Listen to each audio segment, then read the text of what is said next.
चलिए बेटा हम लोग बात करते हैं एक्सरसाइज 6.2 क्लास 9 एनसीईआरटी का क्वेश्चन नंबर फर्स्ट है तेरा in figure find the value of x and y, x और वाई की वैल्यू बताना है और फिर इसके बाद कह रहा है एंड देन शो दैट, और आपको ये भी दिखाना है कि A B parallel C D आपको ये भी शो करना है। सबसे पहले firstly we have to find the value of x and y, then we show that A B parallel C D. तो सॉल्यूशन देखते हैं इसका। देखिए हम मान लेते हैं कि ये जो पॉइंट है ऐसा मेजर कर लेते हैं कि ये जी है और ये जो पॉइंट है ये एच है और ये पॉइंट मान ले रहे हैं ई है। अब देखिए हम इस पे लिखेंगे कि अगर हम देखें तो जी ई ये एच पॉइंट है, एच दिया है हमने। अगर हम देखें यहां पर तो G E H is a straight line है। अच्छा एक चीज और है, अगर ये स्ट्रेट लाइन है और ये ट्रांसवर्सल लाइन है तो ये एंगल और ये एंगल क्या बनाएंगे? लीनियर पेयर बनाएंगे। 180 का एंगल होगा। देखो बेटा नोट से देखो ये सम कितना जा रहा है 180 जाएगा ना, स्ट्रेट लाइन है। तो हम लिखेंगे angle A E G plus angle A E H equal to 180। लिखेंगे angle A E G plus angle A E H equal to 180। To 180 ये यहां पर शो करेंगे linear pair by linear pair. अब देखो ए ई जी कितना है आपका 50 है प्लस x इक्वल टू 180। अगर हम यहां से x की वैल्यू निकालेंगे तो 180 माइनस 50, तो x इक्वल टू कितना है? तो 180 से 50 माइनस करेंगे x की वैल्यू आ गई 30।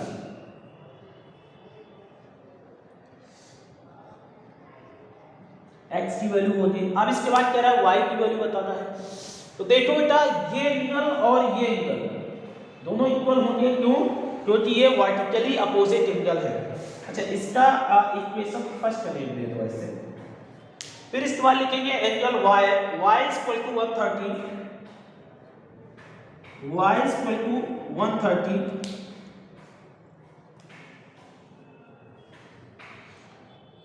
तो यहां पर लिखेंगे वर्टिकली अपोजिट एंगल और ये हो गया इक्वेशन सेकंड। अब हम लिखेंगे from equation first and second, first and equation second we get. अगर हम इक्वेशन फर्स्ट और सेकंड को देखें तो y इक्वल टू भी 130, x इक्वल टू भी 130। इट मींस हम कह सकते हैं कि x और y हमारे क्या होंगे? इक्वल होंगे। x equal to y। और अगर हमारा एंगल x और y इक्वल है तो ये अल्टरनेट इंटीरियर एंगल है। और अगर किसी दो लाइन को कोई एक ट्रांसवर्सल लाइन इंटरसेक्ट करे और उनके अल्टरनेट इंटीरियर एंगल्स अगर इक्वल हो जाते हैं then we can say that these lines are parallel. हम कह सकते हैं कि वो लाइन क्या होगी? पैरेलल होगी। तो बस यही चीज है, लिखेंगे these are alternate interior angles. ये कैसे हैं? अल्टरनेट इंटीरियर एंगल्स हैं।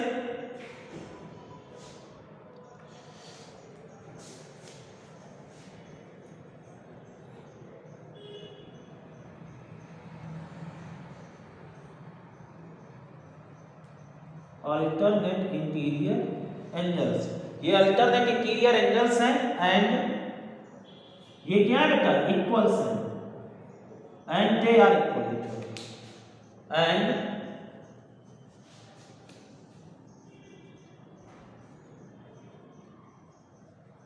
दे are equal. So we can say that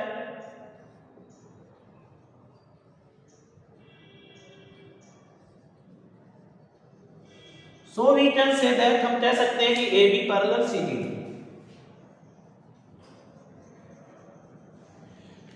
A B parallel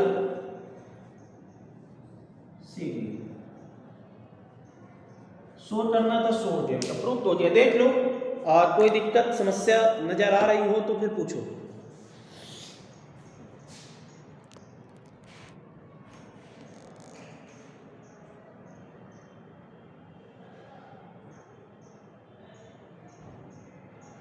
देख लो था। क्वेश्चन नंबर सेकंड कह रहा कि in figure if A B parallel C D, कह रहा ए बी और सी डी पैरेलल है, कह रहा C D parallel E F and y is to z, y ratio z equal 3:7, यानी वाई और जेड का रेशियो कितना गिवन है, 3:7 है। तो हम लेट कर लेते हैं, लेट वाई बी 3p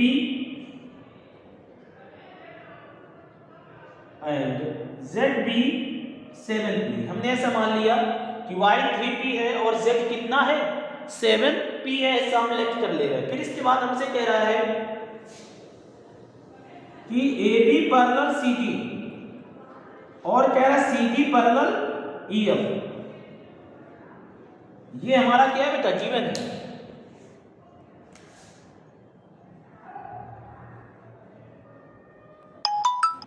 देखो क्या कह रहा है कि A B parallel C D and C D parallel E F, ये आपको गिवन है।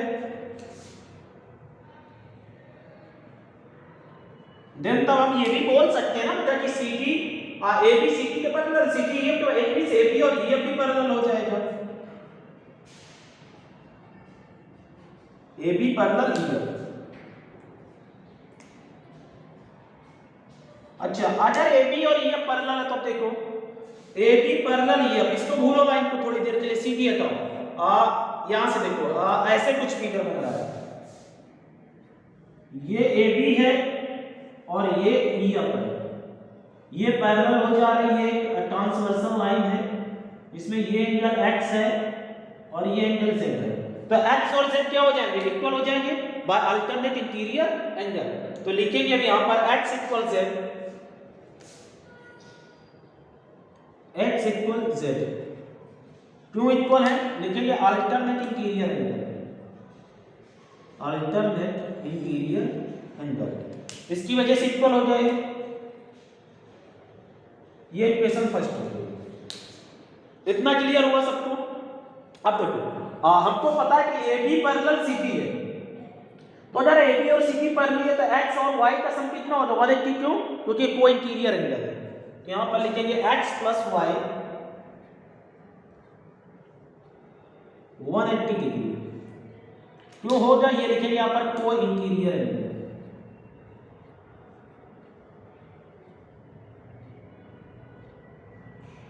को इंटीरियर एंगल्स। ये इक्वेशन क्या होगी, सेकंड। अब लिखेंगे from equation first and second,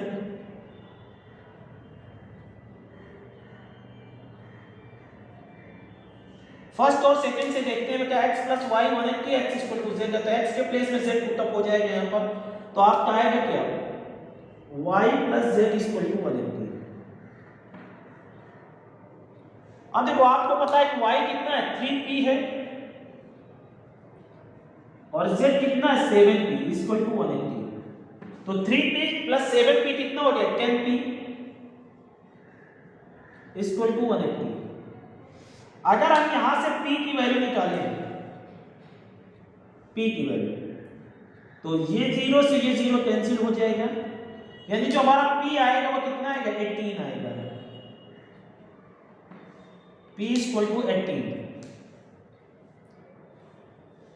इतना सबको क्लियर होना चाहिए आई थिंक। अगर हमारा p 18 आया है तो हमसे पूछा क्या, find the value of x, किसकी वैल्यू बताना है, x की। x हमारा किसके इक्वल है, z के। z आपका कितना है, 7p, तो लिखेंगे x इक्वल टू z, तो x इक्वल टू z कितना है, 7p, तो x equal to 7 into p की वैल्यू कितनी, 18, और 18 7 जा कितना होता है बेटा, 126।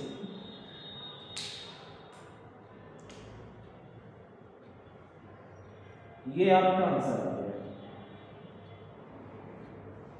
x की वैल्यू 126 डिग्री आ गई। देख लो बेटा, कोई डाउट हो तो बोलो। क्वेश्चन थर्ड है, कह रहा है इफ AB पैरेलल CD, कह रहा है AB और CD पैरेलल है, EF perpendicular CD, EF CD पर परपेंडिकुलर है, एंड एंगल GED ये पूरा 126 है, कह रहा फाइंड एंगल AGE ये वाला एंगल बताना है, फिर कह रहा है एंगल GEF ये एंगल बताना है, एंड एंगल FGE ये एंगल बताना है। तो देखिए सबसे पहले एंगल कौन सा फाइंड करेंगे, AGE। तो हम यहां पर देखेंगे कि AB पैरेलल CD है, तो देखेंगे AB पैरेलल CD ऐसा आपको गिवन है, और अगर AB और CD पैरेलल है तो ये एंगल और ये एंगल इक्वल होंगे बाय अल्टरनेट इंटीरियर एंगल। तो हम कहेंगे angle AGE equal angle GED। क्यों, यहां पर लिखेंगे अल्टरनेट इंटीरियर एंगल, और AGE आपका कितना है, आपको एंगल AGE इक्वल GED कितना है, GED 126 तो एंगल AGE आपका आ गया 126।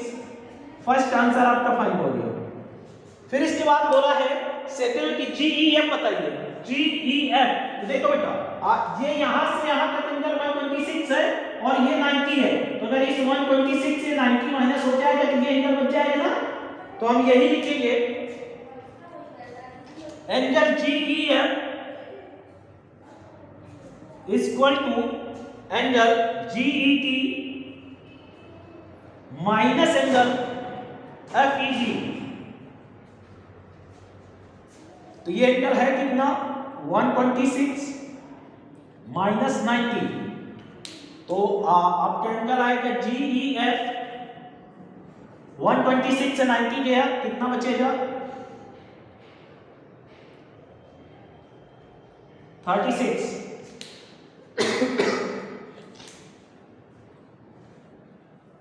ये भी एंगल फाइंड हो गया 36। अब इसके बाद लास्ट एंगल कह रहा है कि आपको FGE बताइए, FGE। तो देखो बेटा, ये एंगल प्लस ये एंगल, इन दोनों का सम कितना है 180, लीनियर पेयर बना रहे हैं, तो लिखेंगे हम angle AGE plus FGE equal to 180। यहां पर लिखेंगे बाइलिनियर पेयर, AGE कितना 126 प्लस एंगल, अगर यहां से एंगल FGE निकालेंगे 180 माइनस 126, तो angle FGE equal to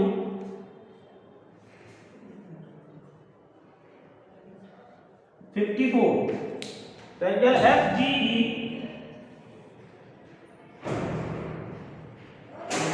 that's your answer. Is it clear? अगर किसी कोई डाउट है बेटा तो पूछिएगा। क्वेश्चन नंबर 3 कंप्लीट हो गया। इसके बाद हम देखेंगे क्वेश्चन नंबर 4।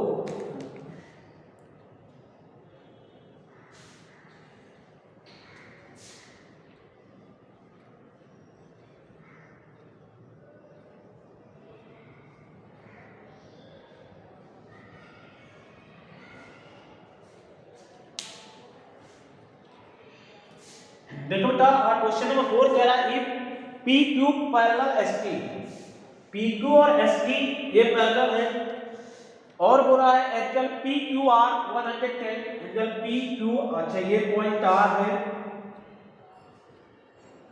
110 है, और कह रहा RST, एंगल RST 130 है, फाइंड एंगल QRS ये एंगल फाइंड करना है आपको, ये वाला QRS। तो हम टॉइस सेक्शन में लिखते हैं द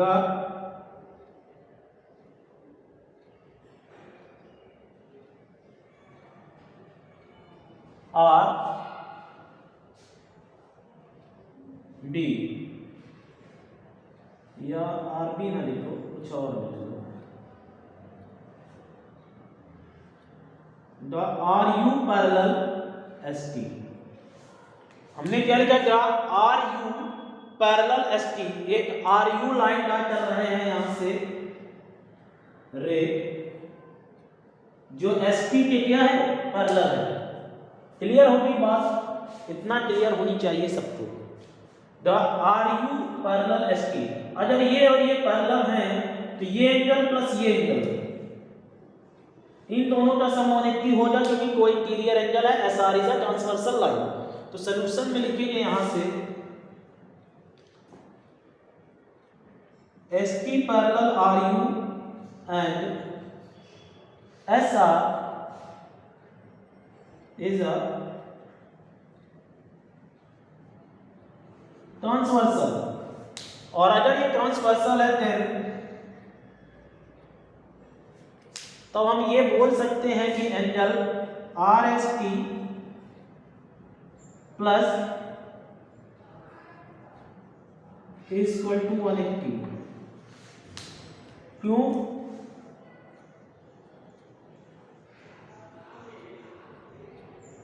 टू इंटीरियर एंगल्स, ये कितना है 130 plus angle S R U 180।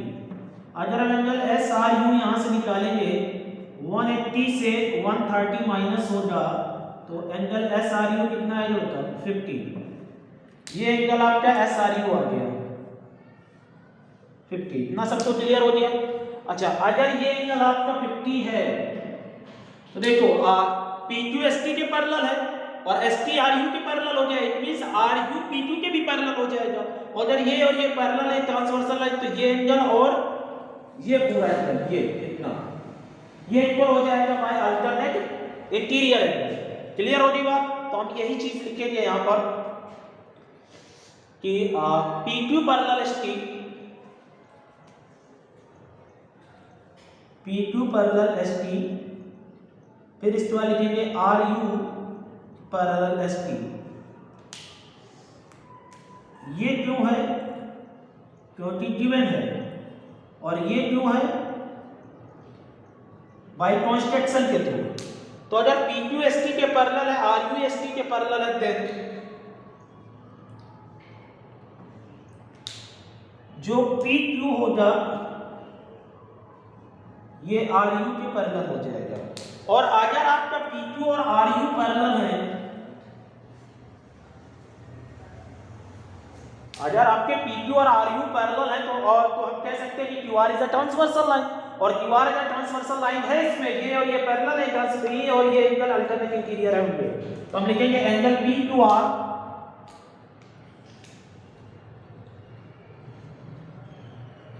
Equal angle Q R you.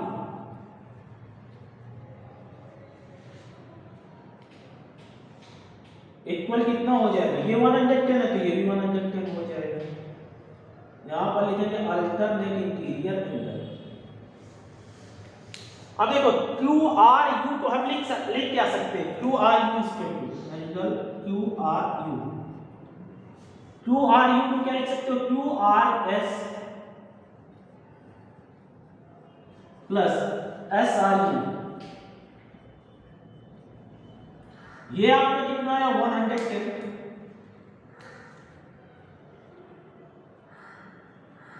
और क्यू आर एस आपको फाइंड करना था, और ये कितना है आपका 50। तो अगर हम यहां से क्यू आर एस निकालेंगे तो 110 से 50 माइनस हो जाएगा। तो जैसे हम 110 से 50 माइनस करेंगे तो हमारा क्यू आर एस कितना है बेटा?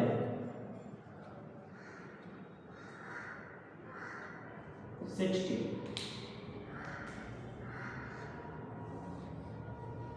ये हमारा आंसर हो गया, फाइनल आंसर। देख लो, किसी को समस्या हो तो पूछो बेटा। क्यू आर एस 60 डिग्री आपका आ गया। क्वेश्चन नंबर 5 कह रहा है if A B parallel C D, अगर ए बी और सी डी पैरेलल है और कह रहा है angle A P Q 50 degree है and angle P R D 127 है, तेरा पॉइंट एक्स एंड वाई की वैल्यू फाइंड करना है। सिंपल सा क्वेश्चन है बेटा। देखिए सॉल्यूशन में लिखेंगे A B parallel C D AB parallel CD and PQ is a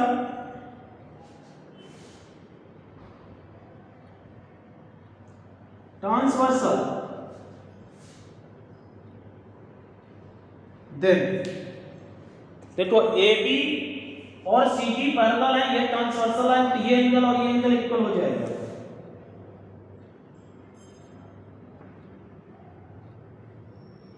क्यों इक्वल हो जाएगा? बाय अल्टरनेट इंटीरियर एंगल, पहला आंसर आ गया। फिर इसके बाद कह रहा है फिर से हमें यही करना है कि AB पैरेलल CD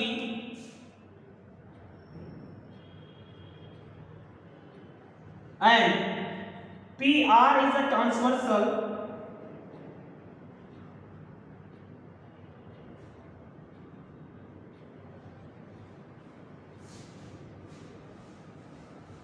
then हम कह सकते हैं एंगल APR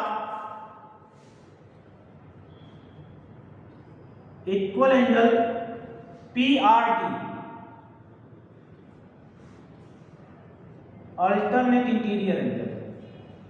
अगर हम APR देखें तो कितना है 50 प्लस y और ये कितना है 127, y निकालेंगे 127 माइनस 50, तो y कितना है बेटा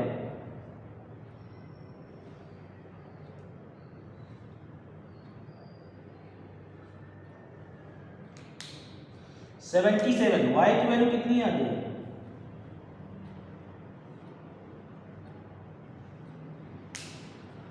x एंड y की वैल्यू पूछा था, तो x की वैल्यू 50 है और y की वैल्यू 77 है, ये आपका आंसर हो गया।